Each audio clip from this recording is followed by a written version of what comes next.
দর্শকবৃন্দ, আশা করি প্রত্যেকেই ভালো রয়েছো। তোমাদের ক্লাস 12-এর আজকে আমার তৃতীয় পর্ব।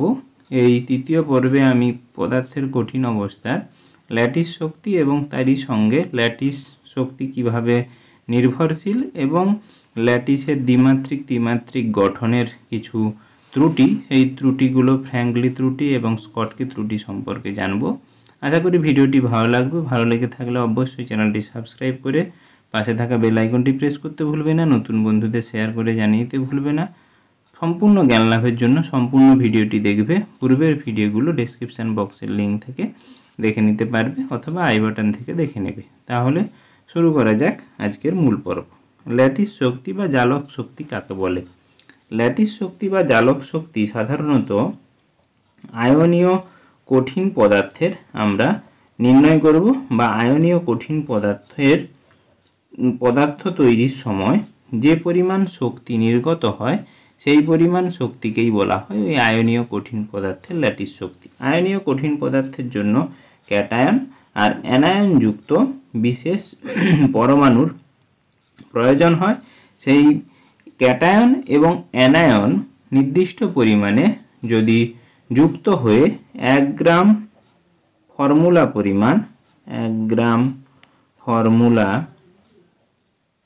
ফর্মুলা পরিমাণ আয়নীয় যৌগ তৈরি করে, আয়নীয় যৌগ উৎপন্ন হয়, তখন যে পরিমাণ শক্তি নির্গত হয় সেই শক্তিকে ওই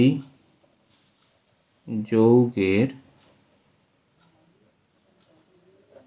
ল্যাটিস শক্তি বলে বা জালক শক্তি বলে বা ল্যাটিস এনার্জি বলে। ল্যাটিস এনার্জিকে ইউ দ্বারা ডিফাইন করা হয়। এই ল্যাটিস এনার্জি প্রপোর্শনাল টু আয়নগুলির চার্জের গুণফল ডিভাইডেড বাই আয়নগুলির বা বলতে পারি ক্যাটায়ন ও অ্যানায়নের মধ্যে দূরত্ব। ল্যাটিস এনার্জিকে যদি ইউ দ্বারা ডিফাইন করা হয়, ইউ প্রপোর্শনাল টু বলতে পারি আয়নগুলির চার্জের গুণফল, আর ইউ ইনভার্সলি প্রপোর্শনাল ক্যাটায়ন ও অ্যানায়নের মধ্যে দূরত্ব। তাহলে আমরা বলতে পারি ল্যাটিস এনার্জি আয়নগুলোর যে চার্জ সেই চার্জের উপর নির্ভর করে, বা যে পরিমাণ জেড দ্বারা যে ডিফাইন করা হয় কতটা পরিমাণ চার্জ সেই চার্জ দ্বারা ডিফাইন করা হয়, এবং ক্যাটায়ন অ্যানায়নগুলোর রেডিয়াস আর দ্বারা ডিফাইন যদি করা হয় তার উপর নির্ভর করে। যেসব পদার্থে বা যেসব যৌগগুলি যে পরমাণু দ্বারা তৈরি সেই পরমাণুগুলোর যদি চার্জ খুবই বেশি হয় অথবা তাদের মধ্যেকার আকারের পরিমাণ পার্থক্য যদি খুব বেশি পরিমাণে হয়, তাহলে যখন চার্জ বেশি হবে তখন কিন্তু তার ল্যাটিস এনার্জি বেশি হবে। আবার যেসব যৌগ উৎপাদনের জন্য ল্যাটিস এনার্জি প্রচুর বেশি সেই সব যৌগগুলোর স্থায়িত্বও বেশি। তাহলে আমরা ল্যাটিস এনার্জি থেকে জানতে পারলাম যৌগগুলোর স্থায়িত্বের উপরে ল্যাটিস এনার্জি নির্ভর করে। আবার ল্যাটিস এনার্জি কোন কোন বিষয়ের উপর নির্ভর করে? যে পরমাণুগুলো বা ক্যাটায়ন অ্যানায়ন দ্বারা ওই ল্যাটিসটি বা আয়নীয় যৌগটি তৈরি হয়েছে সেই আয়নীয় যৌগের চার্জের উপর নির্ভর করে, এবং তাদের মধ্যকার দূরত্ব যত বেশি হবে বা আয়নগুলোর ব্যাসার্ধ এবং আয়নগুলোর তড়িৎ আধান বা তড়িৎ মাত্রার উপর নির্ভর করে। আবার জানতে পারলাম যেসব যৌগ উৎপাদনের সময় বা উৎপন্ন হওয়ার সময় ল্যাটিস নির্গমন শক্তি বেশি, সেই সব যৌগগুলোর স্থায়িত্ব কিন্তু খুব বেশি। এবারে আমরা জানব ল্যাটিস সম্পর্কে কি। ল্যাটিস কি না, এই আয়নীয় যৌগগুলো যখন তৈরি হয় সেই আয়নীয় যৌগ যদি একটা দ্বিমাত্রিক বা ত্রিমাত্রিক গঠন হয়, যদি সেটা ত্রিমাত্রিক গঠন হয়, ত্রিমাত্রিক গঠনে বিশেষ কিছু পরমাণু দ্বারা সেই আয়নগুলো তৈরি হয়েছে, ধরলাম আমি পজিটিভ এবং নেগেটিভ। এই পজিটিভ নেগেটিভদের যে অবস্থান সেই অবস্থানগুলো যদি দ্বিমাত্রিক বা ত্রিমাত্রিক অবস্থানে আমরা যদি সেগুলোকে এঁকে একটি বিশেষ বলতে পারি আকৃতি প্রদান করা হয়, বা ক্রিস্টালগুলোর যে ফাঁকা জায়গা এবং আয়ন পরমাণুর দ্বিমাত্রিক পর্যায়ক্রমের বিন্যাস, সেই বিন্যাস থেকে তার অবস্থানকে নির্দেশ করা, এই নির্দেশ করাকেই বলা হয় ওই বিশেষ আয়নীয় যৌগের ল্যাটিস। আয়নীয় যৌগের ল্যাটিস দ্বিমাত্রিকও হতে পারে অথবা ত্রিমাত্রিকও হতে পারে। দ্বিমাত্রিক মানে দুটো ডাইমেনশনাল, দুটো দিক, অর্থাৎ এক্স এবং ওয়াই অ্যাক্সিস বরাবর যদি থাকে, আর ত্রিমাত্রিক মানে যেখানে তিনটে অ্যাক্সিস থাকবে, এক্স ওয়াই ও জেড, জেড এক্স এবং ওয়াই, এক্স ওয়াই এবং জেড, এইভাবে যদি ত্রিমাত্রিক তলে কোনো বিশেষ ল্যাটিসকে নির্দেশ করা হয় তখন সেটা ত্রিমাত্রিক ল্যাটিস হবে। দ্বিমাত্রিকভাবে যদি কোনো ল্যাটিসকে নির্দেশ করা হয় দ্বিমাত্রিক ল্যাটিস হবে। যেমন কিউব প্লেট, কপার,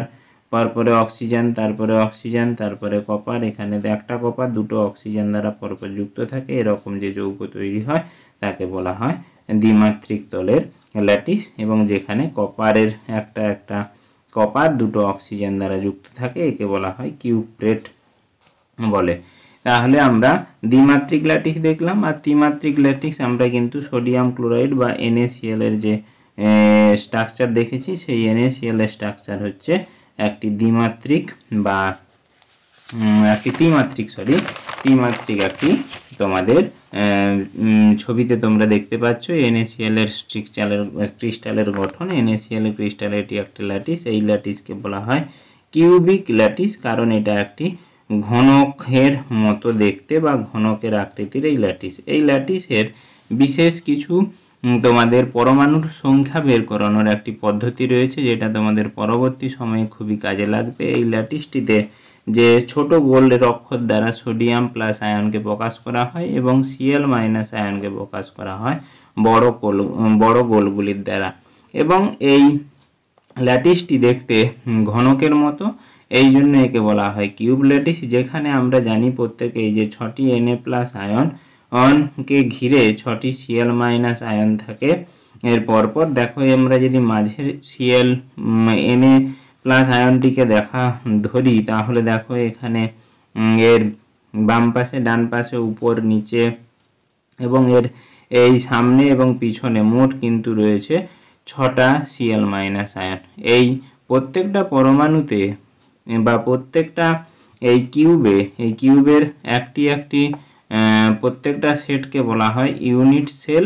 ইউনিট সেলে কতগুলো পরমাণু রয়েছে সেই পরমাণু বের করানোর বিশেষ একটি সূত্র রয়েছে। যে পরমাণুগুলো যদি মধ্যিখানে একবারে কিউবের মাঝে থাকে তার শেয়ার করে একটি, এভাবে বিশেষ কিছু সূত্র রয়েছে। এবং সেটা যদি ফেসে বা তলে যদি অবস্থান করে তখন রয়েছে তার জন্য হাফ শেয়ার করে, কারণ একটা ফেসের উপরে আর একটা এই ঘনকের কিউব এসে বুঝতে পারে।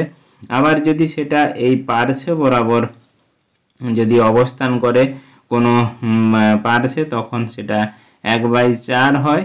আর যদি সেটা কর্নারে অবস্থান করে তখন কিন্তু সেটা 1/8 হয়। এটা হচ্ছে তার শেয়ারের মান। এই শেয়ারের মানের উপর নির্ভর করে এই একটি NaCl এর যে কিউব স্ট্রাকচার, সেখানে প্রকৃত Na প্লাস আয়নের অবস্থান হচ্ছে মাঝে, যেহেতু অবস্থান করছে 1, এবং প্রত্যেকটা দেখো ধারে কিন্তু এই Na প্লাস আয়ন রয়েছে। এই জন্য এখানে 1/4 ইন্টু 12টি টোটাল রয়েছে 12, এটা ক্যালকুলেট করলে হবে 4টি। তাহলে টোটাল Na প্লাস আয়ন কিন্তু এই কিউবের ক্ষেত্রে রয়েছে 4টি। আবার Cl মাইনাস আয়নের ক্ষেত্রে Cl মাইনাস আয়নগুলো বেশিরভাগ কর্নারে রয়েছে। কর্নারের জন্য 1/8 ইন্টু 8, 8টা কর্নারে 8টা রয়েছে, এবং প্রত্যেকটা তলের মাঝখানে রয়েছে Cl মাইনাস, এই জন্য সেটা হাফ শেয়ার করে। হাফ ইন্টু 6 ইকুয়াল টু এখানে তোমাদের হবে এখানেও ক্ষেত্রে 4। প্রত্যেকটি ইউনিট সেলে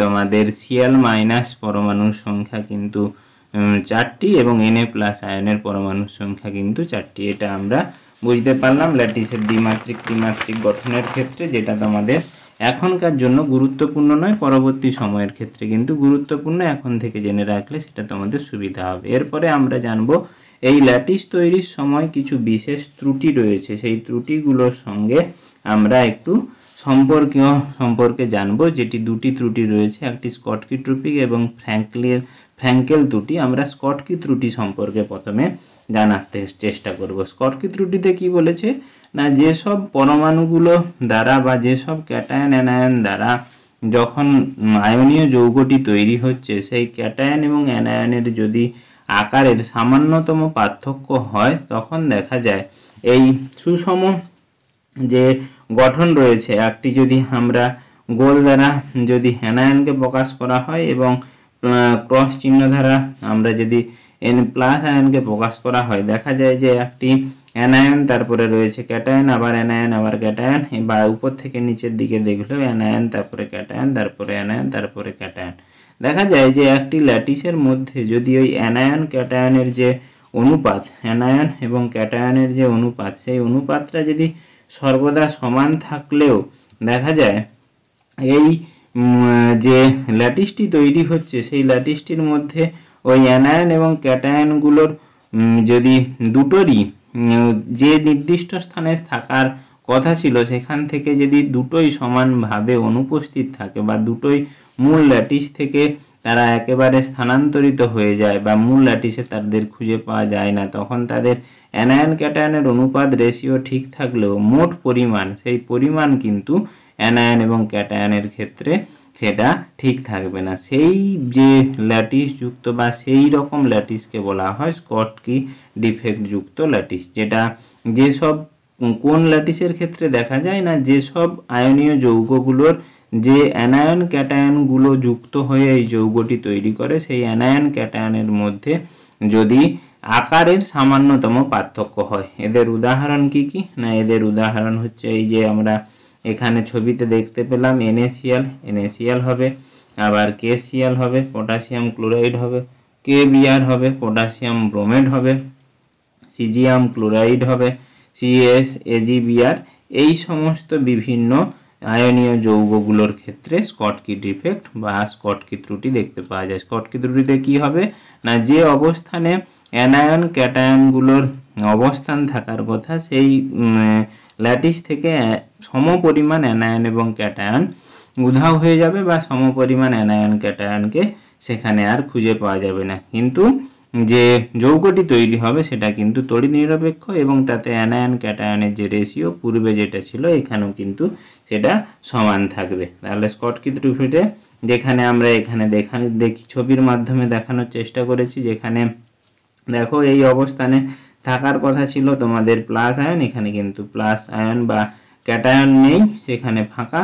আবার এখানের ক্ষেত্রে অ্যানায়ন থাকার কথা ছিল, সেই অ্যানায়নটা এখান থেকে অবস্থান করে বা অ্যানায়নটি ওখানে নেই। এটা হলো স্কটকি ত্রুটি। এরপরে আমরা জানবো ফ্র্যাঙ্কেল ত্রুটি। ফ্র্যাঙ্কেল ত্রুটিতে কি বলেছে না, যে ল্যাটিসে সমপরিমাণ অ্যানায়ন ক্যাটায়ন থাকবে কিন্তু ক্যাটায়নগুলোর যে অবস্থানে থাকার কথা সেই অবস্থান থেকে স্থান বিচ্যুতি করবে। স্থান বিচ্যুতি করলে ল্যাটিসের অন্য কোনো জায়গায় ক্যাটায়নকে খুঁজে পাওয়া যাবে। এবং স্কটকি ত্রুটি সাধারণত কোন ল্যাটিসে দেখতে পাওয়া যায়, যেসব ল্যাটিস বা আয়নীয় যৌগে ক্যাটায়ন এবং অ্যানায়নের মধ্যে আকারের বিস্তর পার্থক্য রয়েছে, অর্থাৎ ক্যাটায়নগুলোর আকার খুবই ছোট, অ্যানায়নগুলোর আকার খুবই বড়, সেই সব বিশেষ ক্রিস্টালের ক্ষেত্রে এই ফ্র্যাঙ্কেল ত্রুটি দেখতে পাওয়া যায়। একটা তোমাদের ছবির মাধ্যমে দেখানোর চেষ্টা করছি। M+ হচ্ছে ক্যাটায়ন, X- অ্যানায়ন। এই M+ এর একটার পরে রয়েছে X- আয়ন, কিন্তু এই যে ক্রিস্টালটি তৈরি হয়েছে, যেখানে দেখো এই যে অবস্থানটা, এই ফাঁকা অবস্থানে থাকার কথা ছিল M+, এই M+ আয়নটি ওই অবস্থানে না থেকে ওই ক্রিস্টালের মধ্যে অন্য জায়গায় অবস্থিত হয়ে রয়েছে। এই রকম ত্রুটিকে বলা হয় ফ্র্যাঙ্কেল ত্রুটি। এই ফ্র্যাঙ্কেল ত্রুটি দেখায় সাধারণত যেসব আয়নীয় যৌগের অ্যানায়ন এবং ক্যাটায়নের মধ্যে আকারের বিস্তর পার্থক্য রয়েছে সেই বিশেষ যৌগগুলোর ক্ষেত্রে দেখায়। যেমন উদাহরণ AgCl silver chloride, AgBr silver bromide, ZnS ইত্যাদি।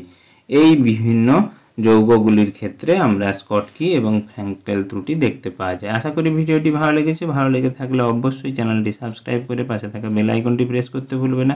নতুন বন্ধুদের শেয়ার করে জানিয়ে দিতে ভুলবে না। তোমাদের সামনে পরবর্তী সময়ে পরবর্তী ভিডিও নিয়ে অবশ্যই উপস্থিত হব। ততদিনের জন্য ধন্যবাদ, নমস্কার।